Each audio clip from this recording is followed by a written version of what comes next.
E aí pessoal, tudo bem? Voltamos para mais uma aula e hoje o tema é a origem da vida. Um tema tão discutido, né? Tão polêmico, principalmente porque parece que a ciência não, se reúne com a fé. Vamos discutir um pouquinho isso. Estão prontos? Então vamos lá. Pensar na origem da vida é um grande desafio para a humanidade. Você tem aquele grande grupo que pensa num criador, num design inteligente, conseguem ver vários fatores que apoiam uma mente pensante, e tem aquele grupo que se agarra ao acaso, várias coisas, muitas vezes até mais inexplicável, do que o próprio Deus, mas ele acredita que aquilo ali ocorreu por motivos fora de um poder de um ser. Ítalo, eu já notei que parece que você apoia o criacionismo. Sim, apoio o criacionismo. Mas quem foi que disse que muitos desses fatores não podem ter sido feitos por uma mente inteligente? E quem foi que disse que essa mente inteligente não promoveu algumas coisas que a ciência consegue explicar facilmente? O pensamento de um criador, a hipótese em que eu tive um ser superior me criando, é apoiado pela igreja, pela fé, pela religião. Então aí eu tenho o criacionismo, um ser superior criando seres ditos inferiores à sua imagem e semelhança, com todos os seus sentimentos, Os gregos, eles focavam muito nisso, o sentimento dos deuses, mostrando como é que eles influenciavam as pessoas. Mas eu também tenho a hipótese da panspermia, ou então hipótese cósmica, que a Terra ela foi sendo bombardeada por vários meteoros ao longo da sua história, e ela foi bombardeada, no momento da formação da Terra. Se você é criacionista, no momento que Deus estava formando tudo, e se você não é criacionista, na forma que a Terra está se transformando espontaneamente, tá? Nessa teoria, quando a Terra reuniu as condições necessárias, um meteoro trouxe a vida extraterrestre, uma bactéria, extraterrestre, que veio aí num cometa, e essa bactéria, ao chegar na Terra, achou as condições necessárias e foi evoluindo ao longo da história até formar os seres humanos. E eu tenho uma hipótese mais explicável, a teoria da evolução química, a evolução pré-biótica, aquela evolução aonde as coisas elas aconteceram a partir de bases químicas, a partir de determinadas condições bem intrínsecas, e ao longo do tempo essas condições intrínsecas se juntaram e deram as condições da vida atual. Um desses apoiadores foi o químico russo Alexander Oparin, que em 1924 criou esse pensamento da Terra primitiva. Olha essa figura aí, Nessa Terra primitiva, as condições de temperatura, clima, era tudo drástico. Temperatura aí 300 graus. Irradiação solar enorme. E aí, vulcões constantes. Aí Oparin criou uma história com um conjunto de condições que permitem você criar uma história química. Vamos lá para essa história química, Oparin falou o seguinte, Você está vendo os vulcões? Eles entravam constantemente em erupção. Essas erupções, soltando ao longo do tempo, foi vapor de água. A água na forma de vapor. E aí essa água na forma de vapor, ela começou a encher toda a estratosfera da Terra, criando aí um efeito estufa, prendendo calor. Então, o ar atmosférico, ele tinha gases, bem específicos, tá certo? Ele tinha metano, o gás, tipo esse gás de cozinha. Ele tinha amônia e ele tinha hidrogênio gasoso. Todas as condições inapropriadas, ninguém respira metano, nem respira hidrogênio, nem respira amônia, impróprio. Mas você parou para observar uma coisa interessante? Todos esses elementos químicos juntos trazem o que a gente chama de chomps, que é aí o carbono, o oxigênio, o nitrogênio e o hidrogênio. Está observando aí como é que é esse pensamento de Oparin? Aí Oparin falou o seguinte, ao longo do tempo a atmosfera ficou tão saturada de água que ela formou as nuvens. E aí essas nuvens já impediu a chegada dos raios solares, diminuiu a irradiação e já diminuiu um pouco a temperatura, né? Porque tinha uma camada de nuvens refletindo o sol. Foi beleza, massa. E aí chegou um certo ponto que a atmosfera ficou tão saturada que começou a chover. Aí a chuva caía no solo, batia o solo quente, evaporava, formava nuvens. Chovia, batia no solo, evaporava, formava nuvens. E aí ficava naquilo ali, ó. Chove, não molha, evapora. Chove, não molha, evapora. Chove, não molha, chove, não molha. Até que começou a esfriar de 300 para 70 graus. Né? Um objeto quente que você bota debaixo da água da torneira, ele esfria. E até começou a esfriar. E aí parou de chover, bater e evaporar. Chovia e a água foi ficando. E aí eu fui formando os mares primitivos. Só que esses mares primitivos, quando eu chovia, carreava com eles os gases. Chuva ácida. Então eu tinha agora um mar primitivo. E nesse mar primitivo eu tinha hidrogênio, tá? Eu tinha metano e eu tinha amônia carreado ali. E aí o que ele falou? Com as nuvens se chocando, elas começaram a emitir raios. Esses raios começaram a tocar nesses mares primitivos. Esses mares primitivos começaram a, por meio dessas descargas elétricas constantes, a quebrar os elementos. Aí agora eu tinha o hidrogênio solto, o carbono solto, eu tinha o nitrogênio solto, eu tinha água solta. Quem é que a água soltava? O oxigênio.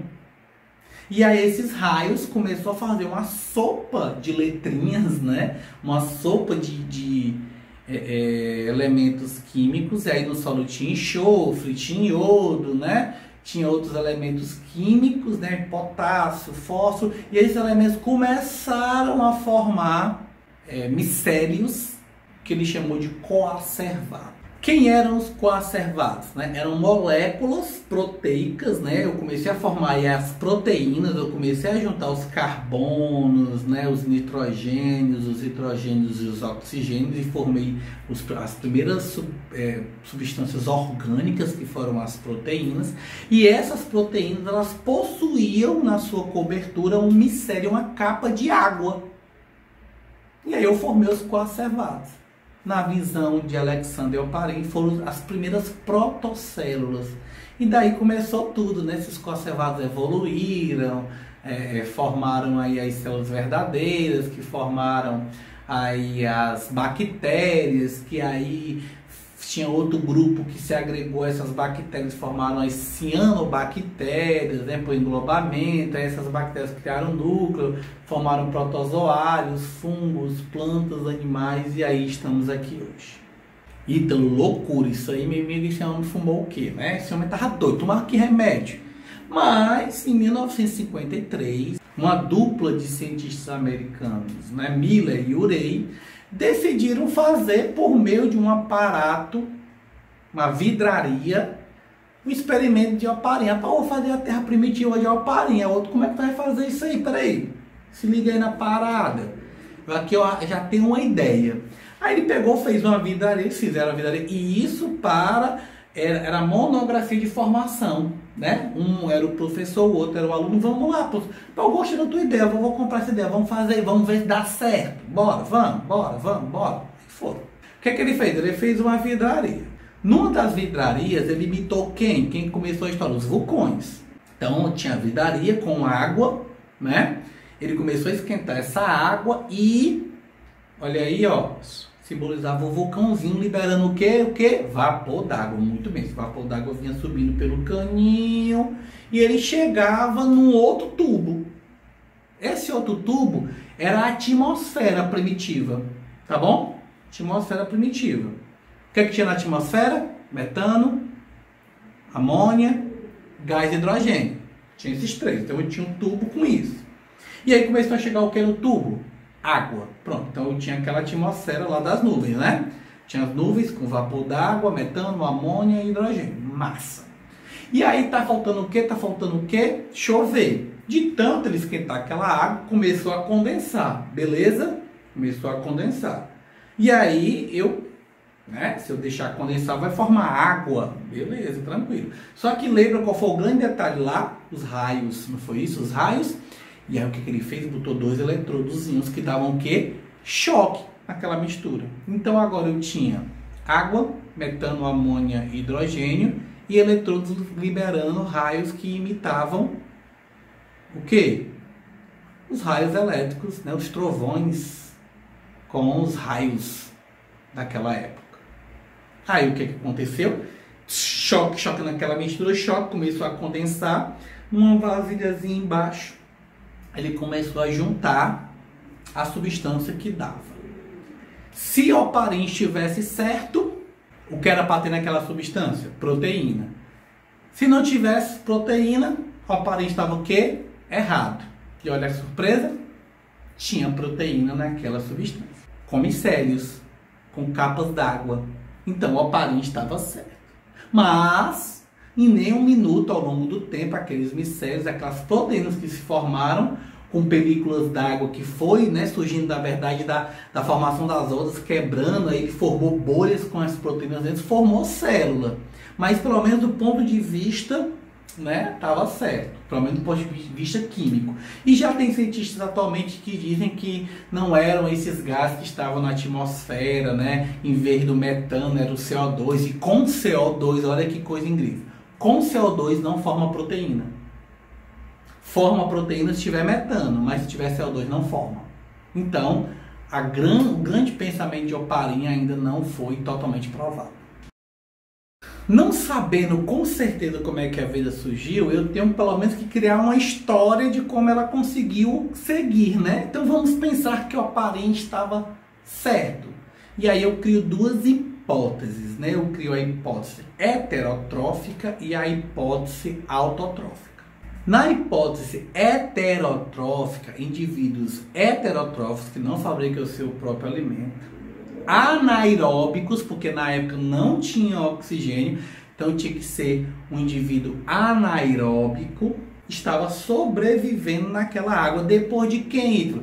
Depois daquele coacervado, né, virar uma protocélula, então aquela protocélula virou um indivíduo heterotrófico anaeróbico. Então eu tinha aí um indivíduo procarionte, né, uma bactéria.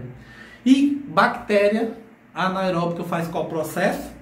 Fermentação. Então, a fermentação deu o start do processo. A partir da fermentação, o que é que a fermentação libera? CO2. Então, a atmosfera começou a ficar rica em CO2. Lembra daquele cara que eu acabei de falar que disse que não era o metano, era o CO2? Na hipótese heterotrófica, o CO2 aparece, porque teve CO2, mas aparece depois. Para esse cientista lá, não. O CO2 sempre existiu. Então, essa hipótese heterotrófica para ele cai por terra.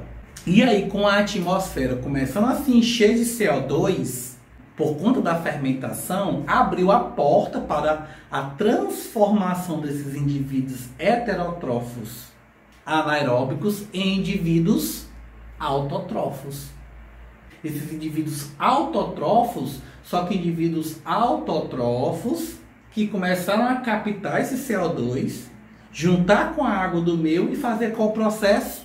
Exatamente, fotossíntese. O que é que a fotossíntese libera? Oxigênio. Quando esse oxigênio começou a ser liberado, aqueles indivíduos anaeróbicos fermentativos sofreram um holocausto, eles começaram a morrer. Eles não eram preparados para o oxigênio. Quando você se corta e tem ali uma bactéria, por exemplo, do tétano, ela é uma bactéria anaeróbica, o que é que você limpa a sua ferida? Com água oxigenada, porque o oxigênio vai matar aquela bactéria. Então, houve um holocausto desses indivíduos.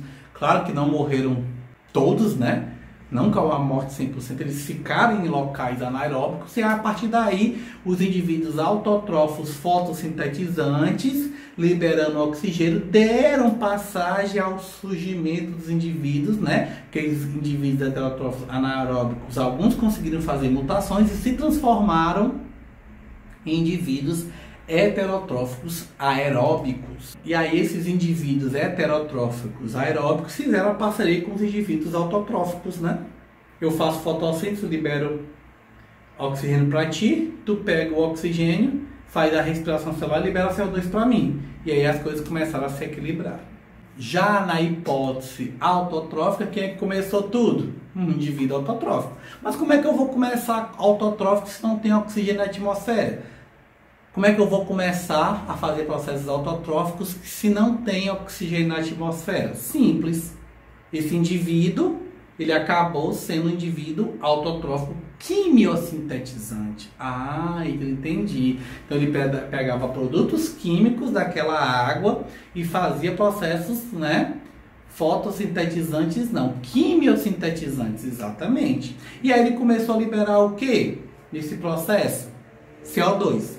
Ao liberar o CO2 na atmosfera, aí o processo já foi igualmente o outro, né? Aí eu comecei a aparecer os primeiros fotossintetizantes que liberaram oxigênio, aí houve de novo o holocausto, aí apareceu os indivíduos, né, semelhante ao anterior, que faziam respiração celular e voltou a ter o equilíbrio. Então a grande diferença é quem começa, né, na hipótese heterotrófica, quem começa são as bactérias fermentativas anaeróbicas, e na hipótese autotrófica, quem começa é o processo quimiosintetizante autotrófico. Exatamente. Então, nessas duas teorias, ou foi a fermentação ou foi a quimiossíntese que começou o processo. Bem, pessoal, essa foi nossa aula de hoje. Obrigado pela atenção. Espero que eu tenha ajudado vocês. E nas próximas aulas eu vou começar a explicar processos como a abiogênese, a biogênese e a caracterização de como os pensadores em determinadas épocas identificavam essa vida. Obrigado aí pela atenção de vocês e tenham um bom dia.